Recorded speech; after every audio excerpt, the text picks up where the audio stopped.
The day I scratched the final line into the prison wall, I didn't feel relief. I felt hunger, not for freedom, for justice. For 3 years, the concrete cell at Lee Arundel State Prison had been my calendar, my witness, my confessional. Every shallow line carved with a broken fingernail marked a day stolen from my life. 1,095 lines. Okay. Tomorrow, the gate would open. Okay. And every lie that put me here would finally start choking on its own truth. I share new life. Stories here every day, and I would really appreciate it if you hit subscribe and liked my video. Now, let's jump back into my story. I'm sure you love it. You keep listening till the end. Write in the comments and tell me which part of the world you're watching this story from. I'm really interested to see how far this story has traveled. My name is Keziah Vance. I wasn't born powerful. I built power with sleepless nights, burnt coffee, and stubborn faith. I built Vance Cloud Solutions from a second-hand laptop in my parents' garage in Cascade Heights. While my friends partied, I coded. While they vacationed, I pitched investors. By 33, my company went public. $90 million in valuation. Majority shares in my name, earned, not gifted. But in the Vance household, success only counted if it belonged to a son. My younger brother, Fane Vance, never forgave me for that. Smart, charming, impatient, and bitter. Our parents never said it outright, but I heard it in the silence after my achievements. Saw it in the way my father's smile never reached his eyes. I was never meant to be the heir, just the placeholder. Then Selah entered the picture. Beautiful, sharp, calculated, she married Fane fast. Right after announcing she was pregnant, my mother cried tears of joy, finally a grandson. The legacy would live on. The day everything collapsed started like a favor. Take Selah to her prenatal appointment, my mother said. I'm tied up with church. 'Twas raining a heavy Georgia downpour that blurred the highway into streaks of gray. Selah sat beside me in my company Tesla, her hand resting on her stomach. We talked about baby names, nurseries, smiles, normal things. Then she asked about money. Fane wants to pull capital for a side investment, she said casually. What do you think? I kept my eyes on the road. It would crash the stock. We're expanding infrastructure. It would hurt every shareholder, including our parents. She smirked. You always put the company before family. Her words sharpened, accusations followed. That I was selfish, power-hungry, that I clung to control just to prove something. Her voice rose. Her hands moved wildly. Then, without warning, she grabbed the steering wheel. The car jerked. Tires screamed. Metal scraped against guardrail. Airbags exploded. The world shattered into noise and glass. At the hospital, the doctor's words fell like stones. The baby didn't make it. I was still numb when the police arrived. And that's when the nightmare truly began. Selah told them I swerved on purpose, that I was angry about money, that I wanted revenge. Fane stood beside her, grief perfectly measured. My parents arrived and embraced her, then turned to me like strangers. The dashboard camera footage vanished. My accounts were frozen. Our reputation was dissected and fed to the media. In court, my mother cried on the stand. She's always been jealous of her brother. My father nodded. Keziah controls everything too rigidly. Fane looked straight at me and said, she grabbed the wheel. Every lie rehearsed. Every tier strategic. I had no access to my money. No top-tier lawyer. It's just an exhausted public defender drowning in cases. The jury saw a cold, successful black woman and decided she must be guilty. The gavel fell. 3 years. Involuntary manslaughter. I didn't cry.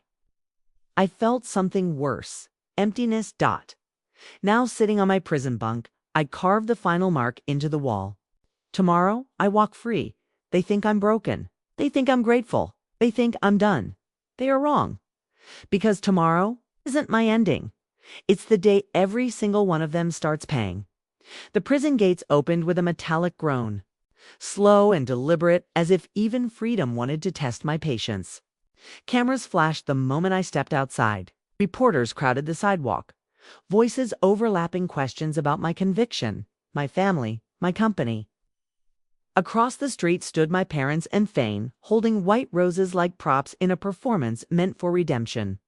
My mother stepped forward first. "Kosiah, baby, we're so glad you're home. I didn't stop walking." Their smiles cracked in real time as a sleek black Bentley pulled to the curb. The back door opened and Sterling Blackwood stepped out. Harvard Law, corporate assassin, undefeated in boardroom warfare. The same man Fane had begged to hire and been rejected by 3 times. Miss Van Sterling said loudly enough for every microphone to catch, "Your car is waiting." I slid inside without looking back. The door closed, sealing off my former family like a finished chapter. Inside the Bentley, Sterling didn't waste time. "The penthouse is ready. The legal team is assembled. Take the long way," I said. "I want to see the city." Lanta rolled past the tinted windows, the skyline I built my empire under. The streets that never knew what was taken from me. When we arrived, the penthouse smelled like lemon polish and fresh linen, not concrete and regret. I showered until my skin burned, washing prison off my body, but not my memory. Waiting in the living room was Odessa Road's former federal prosecutor, known for turning whispers into indictments. On the table lay laptops, folders, and one small black USB drive marked with a blue M. "This," Odessa said, "is the backup your brother never found." Inside were emails, shell companies, offshore transfers. And something even more damning, hospital records from 3 weeks before the accident. Sila's miscarriage hadn't happened in my car. It had already happened. Within hours, emergency motions were filed. Corporate accounts froze mid-transaction. And across town, during a live presentation at the National Tech Summit, Fane's perfect world collapsed. On stage, champagne waited to be poured. Deals waited to be signed. His corporate card declined once, twice, 3 times. Phones buzzed. Executives whispered. Investors checked their screens. By the time the audience realized something was wrong, Van's cloud crisis was trending nationwide. That night, headlines exploded. CEO's wife lost pregnancy before alleged crash. Wrongful conviction questions rock Atlanta tech giant by morning. Fane confronted Sila in their marble kitchen. She didn't deny it. She didn't cry. "You wanted her gone," she said calmly. "I just made it happen." The board meeting came days later. That's when Amari Vance, my youngest brother, the one I had fired years earlier, walked in with a folder thick enough to bury a dynasty. He had been documenting everything since the day I let him go. Every bribe, every forged document, every wire transfer. "I chose her side," he said quietly. "I just needed proof." The vote was unanimous. Fane was removed. Federal charges followed. My parents took plea deals for perjury. Sila received probation and a permanent criminal record. Fane fought and lost. 10 years in federal prison. I watched him get handcuffed without blinking. A year later, I visited him once. "There is no forgiveness," I told him through the glass. "The blood bond is broken." I transferred full ownership of the company to Amari, the only one who chose truth over convenience. I changed my last name. I walked away from what was poisoned. Some losses never return. Some scars don't fade. The prison years cost me more than time. Doctors confirmed I would likely never have children. But survival isn't about what you lose. It's about what you refuse to give away again. Greed destroyed my family. Truth saved my life and freedom. Freedom came the moment I stopped calling betrayal love. Thanks for watching till end. Please like and subscribe my channel. I will be very thankful to you. Sometimes life takes turns we never expect. Every person in this story carried their own pain, their own choices, and their own consequences.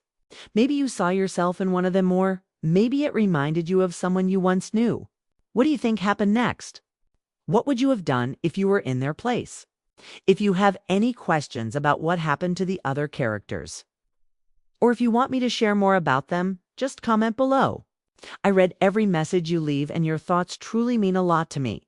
And if this story touched your heart, inspired you, or even made you think differently, please take a second to like this video and subscribe to the channel. It helps me keep sharing stories that move people, open minds. And remind us we're all human. At the end of the day, your support keeps these stories alive. Thank you for watching, for feeling, and for being part of this journey. More powerful stories are coming soon. Stay tuned and stay kind.